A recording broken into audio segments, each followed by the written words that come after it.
તો નર્મદા જિલ્લા ભાજપ પ્રમુખ નીલ રાવની બુટલેગરો સાથે સાંઠગાંઠ હોવાનો ખુદ ભાજપના જ ધારાસભ્ય ડોક્ટર દર્શનાબેન દેશમુખ અને સાંસદ મનસુખ વસાવાએ આરોપો લગાવતા એબીપી અસ્મિતાનો કાર્યક્રમ હું તો બોલીશમાં સંપાદક રોનલ પટેલે જે સવાલ કર્યા હતા તેમાં જ નીલ રાવ કેવા મૌન થઈ ગયા અને શું જવાબ આપ્યો તે પણ સાંભળી લો.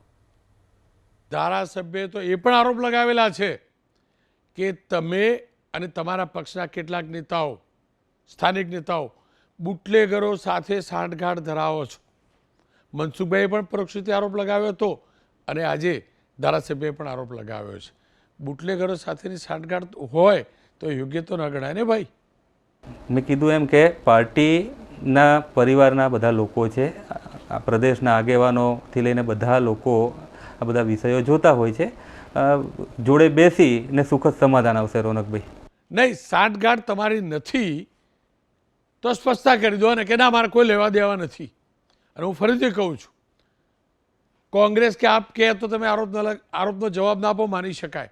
આ તો તમારા પક્ષના સાંસદ, ધારાસભ્ય આરોપ લગાવે છે. મેં કીધું એમ કે આક્ષેપ પ્રતિ આક્ષેપ માટે આજે આપણી કોઈ આ વાત મારે એ વિષયમાં મારે કોઈ પ્રતિક્રિયા આપવાની થતી નથી.